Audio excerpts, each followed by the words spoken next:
Rescue 18, be advised, shots fired in the area. The threat is over, but this morning the campus remains closed at the University of Nevada, Las Vegas after 3 people were killed in a shooting. Yeah, this happened just a couple of miles from the city's famous strip, and it's the latest deadly shooting in America. Jim Stratman is live in our newsroom right now. And Jim, I just reading through some notes here. I know you've got some new information on the students. Yeah, that's right, Eric. We saw a post on X early this morning that students would be allowed to start returning to their dorms. You can see that post on your screens right now. The university Twitter account tweeting that a strong police presence will remain on campus, especially while this investigation continues to be conducted. Now, you can see videos of that police presence here on your screen just in a minute. You can see officers rushing towards campus. Some of this captured on phones from people who were in the surrounding area. All of this kicking off yesterday around 12 p.m. noon Pacific time. Police say that a suspect opened fire on the 4th floor of the university's business school, killing 3 faculty and staff members and wounding 1 more. University detectives engaged in a shootout with the suspect outside of that building, and within 40 minutes of the first shots being fired, that suspect was dead. Students described running for cover, barricading themselves inside rooms, and just even trying to get a hold of family members to tell them, "I love you." Well, my grandparents were crying, and because they didn't know that anything could happen. So, but it was just their reaction was just shock that anything like this could happen, especially to their son. It's always that first thought of oh, this could never happen to me. This could never happen to anybody. This was just a bad fluke, just bad luck, right? And then the situation dawned on me when I nearly got ran over, turning around to go the other way. And I was like, oh God, this is real.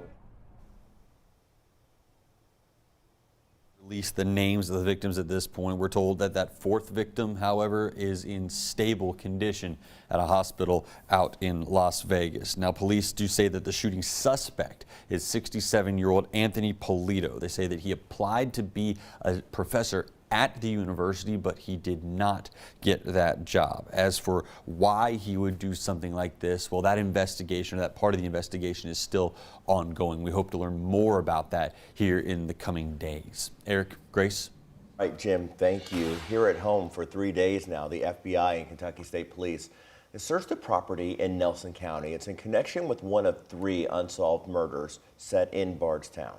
WHAS11 Shane McAllister and photojournalist Jessica Farley report.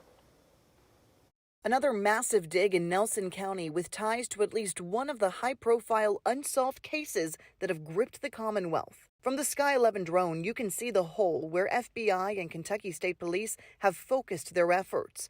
Heavy excavation equipment brought in to move mounds of dirt and debris within a wooded area off of a rural road. Special Prosecutor Shane Young confirms his office initiated the search in connection to one of 3 cases. Ambush police officer Jason Ellis, missing mother of 5 Crystal Rogers, or her father, Tommy Ballard, killed while hunting. Till Ballard, Tommy's father, and Crystal's grandfather rushed to the site of the search as soon as he got the news. He told us his heart believes they're looking for Crystal. I believe it has to be Crystal's remains because Jason Ellis, they buried him and we buried Tommy, so she's the only one in Nelson County that's left. Authorities kept this dig under the radar for days. Neighbors say they first spotted police vehicles and construction equipment on site 3 days ago on Monday morning. Neighbors also shared investigators were focused on not 1, but 2 properties across the street from each other here on Thompson Hill Road. The Ballard family says the properties are unfamiliar to them, but they're holding out hope investigators are able to make an important connection. I just hope the day comes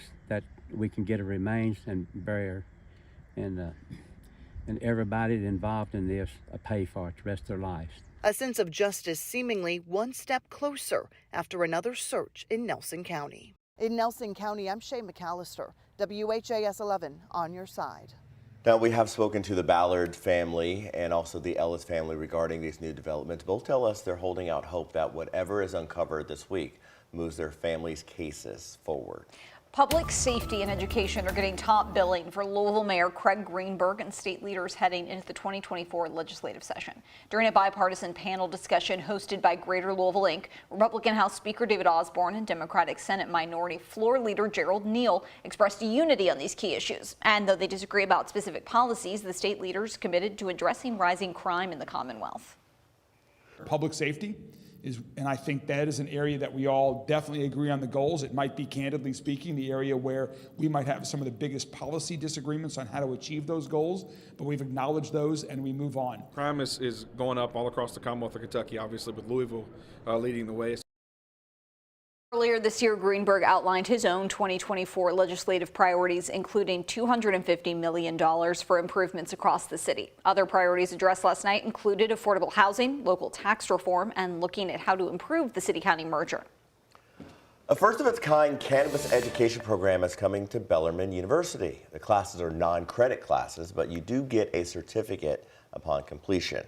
Now, there are 4 courses: cannabis business, agriculture and cultivation, compliance and risk management, and healthcare and medicine.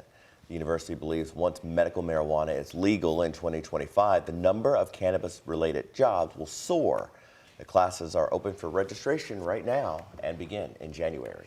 Derby City Gaming's new downtown location is officially up and running. City leaders hope the facility will bring new life back to downtown, still struggling to recover from the COVID-19 pandemic. It comes as a new University of Toronto study shows downtown Louisville is second to last out of 64 cities when it comes to recovery. But city leaders like David Beck, who oversees the convention center, believes the gaming facility can be a catalyst for new investment.